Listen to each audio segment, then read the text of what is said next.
Barbara addresses its housing crisis by rent freeze or freezing its rent, and not everyone is happy. So I was looking at this early this morning, and so it's a 3-minute read. It's really short, and I have some other articles that I've seen regarding to this. So this is out of MSN. So a contentious new chapter in Santa Barbara's housing crisis is unfolding as its city council is in a split decision recently approved a temporary citywide rent freeze. While at least 35 cities and counties in California reportedly have some form of rent stabilization or rent control ordinance in place, Santa Barbara's rent freeze, approved late last month and set to start at the end of the month of 30 days after the vote. So it's unique. It's currently the only city in California with a rent freeze about to take effect. So once in place, the temporary rent freeze is set to expire December 31st, or when a permanent rent stabilization ordinance is approved by the city, which could be implemented by 2027.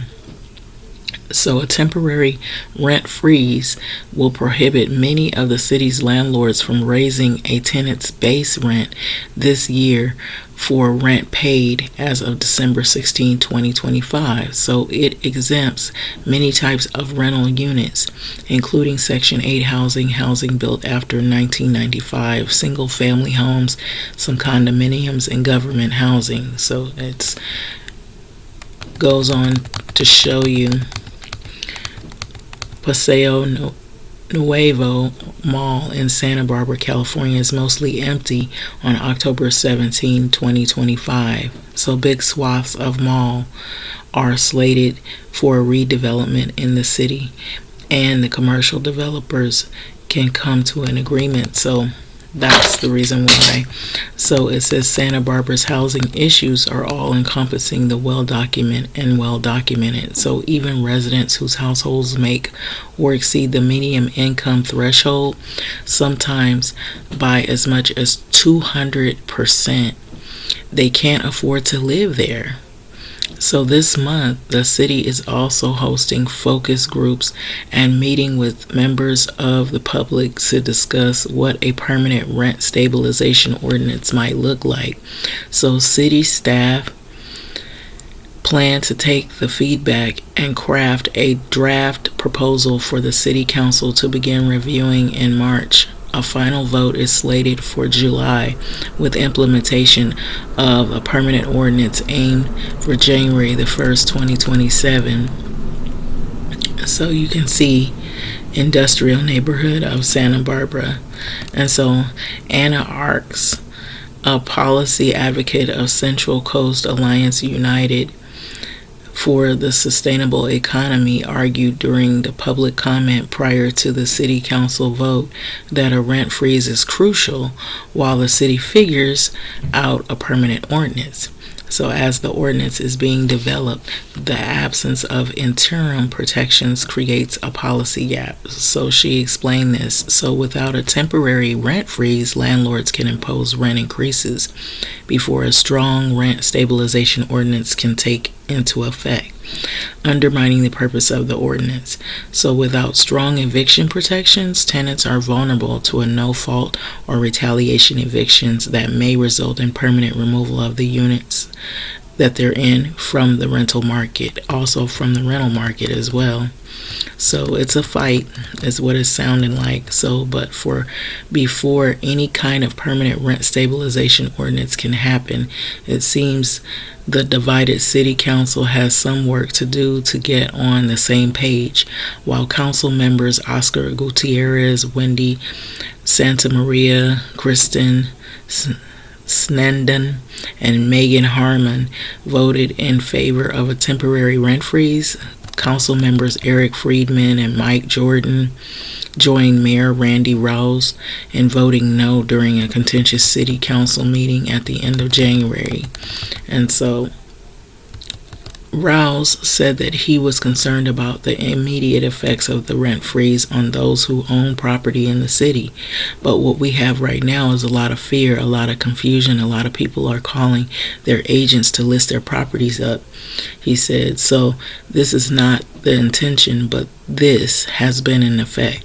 So the rent freeze ordinance, it represents a strong arm, top-down approach rather than a sincere attempt at approaching the issue with mutual respect and trust for the future of our rental community, he said. So remember that a lot of the rent spikes are a result of the government action. That's what he's saying, but not individual landlord greed. I beg to differ. So Rouse suggested that the freeze not be implemented while the city hammers out an ordinance, but Santa Maria vehemently disagreed, as I do as well, with that suggestion. So we have two options. So we can, as Mayor Rouse requested, we can take a pause right. And what that would mean is essentially just leave things as the status quo, but the status quo is sacrificing families right now, she said. So I believe that is the article. So Santa Barbara is set to have a rent freeze, and usually with LA County cities, what I know about LA is that in unincorporated LA and some parts of LA, they have some kind of rent protections, no fault eviction protections in some cities, and then there's some small protections. It's not really, I don't really feel that is really enough. Like Inglewood is pretty high, I believe, because of a lot of the stadiums that were built. They have a basketball stadium that was built not too long ago, and then they have this football stadium, and then they have the Kia Forum. So a lot of times landlords will use those venues that attract people to hike up the rents, and it is greed. I believe it is greed involved. A lot of other neighboring cities do similar when they have certain venues or certain different things that are in the city that sometimes people can't even really afford to even go to, even though they're locals in the city. They use that as a way to, or a tactic to raise the rents.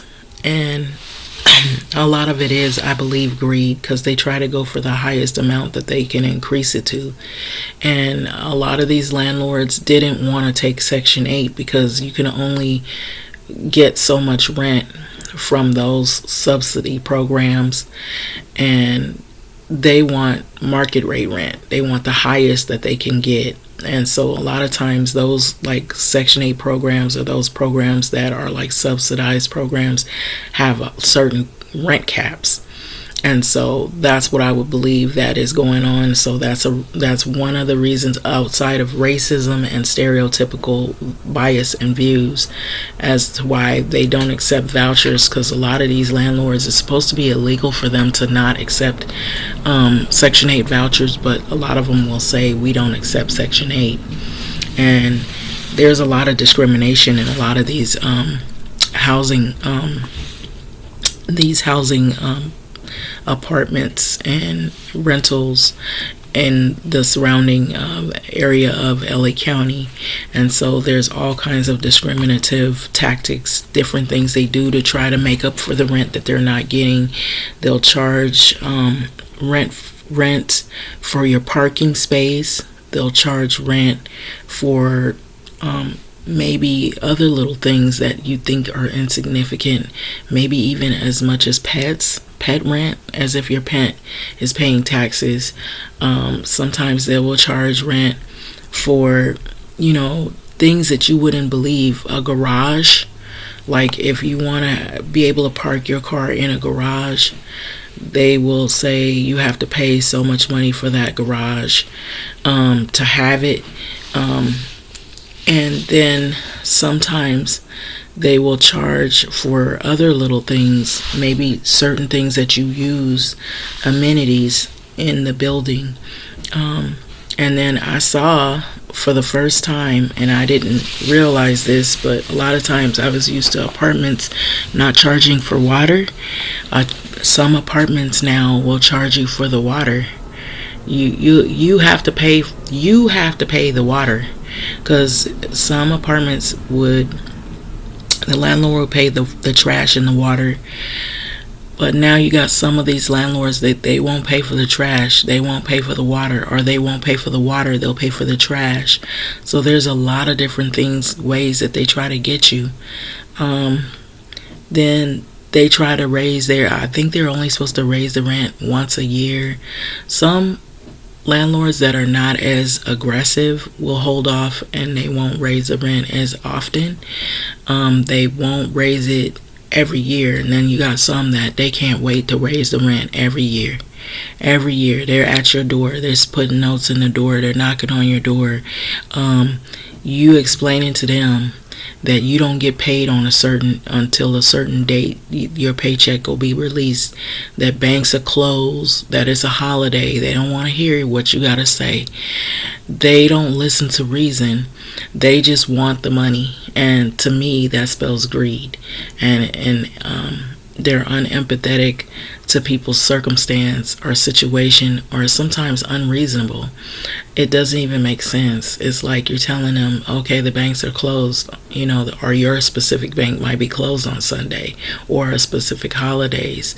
Most banks are closed on national holidays, so you cannot just go get the money cashed or whatever. It could be all kind of different things, delays or reason whys that you can't do certain things, or maybe they want you to just pay rent and not feed your family. You have other obligations. You got to pay the light bill, you got to pay the gas bill, you got to pay your auto insurance, you got to pay a car note, you might have incidentals that you got to pay for, and you might have other things that come up that are also priorities as well.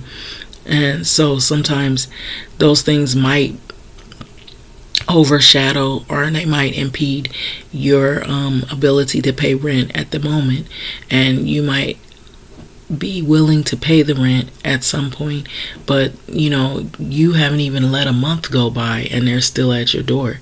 So sometimes people can be extremely unreasonable, and then with these job cuts, the layoffs, the budget cutting, pulling money from cities, pulling money from different companies where people were working, and now they have people getting laid off. Then the Doge cuts, people had money cut from them, jobs cut from them, a lot of people were laid off, and you still got these people wanting money as if you have never gotten laid off, or you never had money cut, or you never had to improvise and go find another job somewhere else, because of government shutdowns.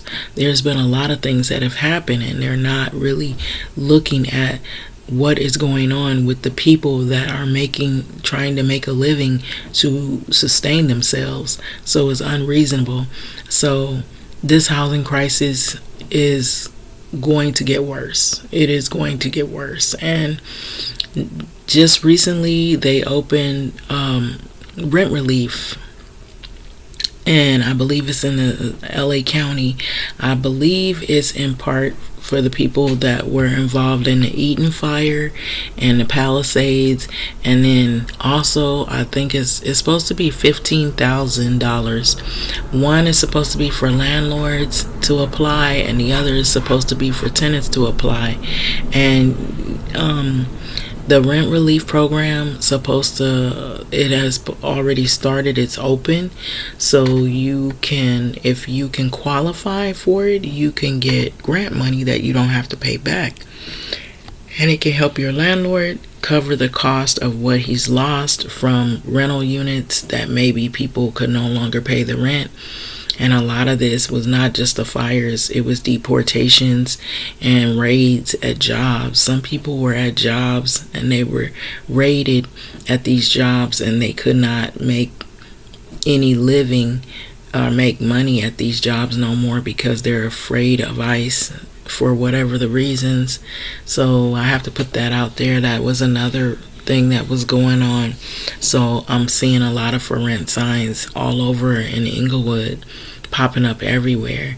And so, yeah, some of these apartments, if you look at it, a lot of them, our parents might have lived in them, and so the rent was seemed high then, but they're not paying the rent that we're paying.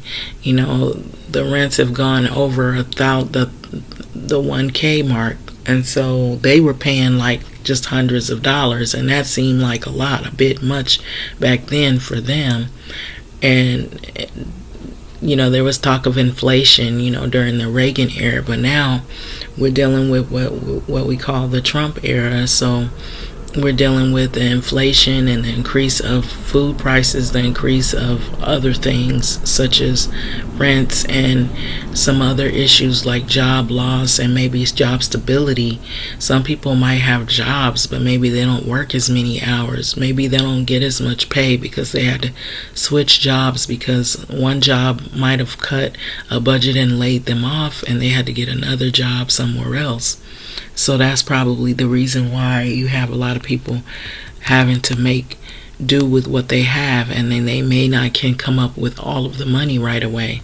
They may have to make provisions, or they might got to work double shifts, or they got to work 2 jobs, or they got to wait and they got to hold off and they got to sacrifice something else just to pay bills and rent. So, like, I remember somebody had mentioned, do we have to like decide whether we eat or pay the rent so we can have a place to sleep? And that's where we're at now, and that's what this housing crisis is about. That's why they're freezing the rent. And you know, if this happens in Santa Barbara, and I've always known Santa Barbara to be sort of like a more sophisticated type of city, where the median people make median income or higher incomes. So if they're rent freezing there, and that's supposed to be more like a, you know, upscale kind of community, then it's going to spread to other cities. They're going to like make decisions like that, and especially if we have any other crisis that occur.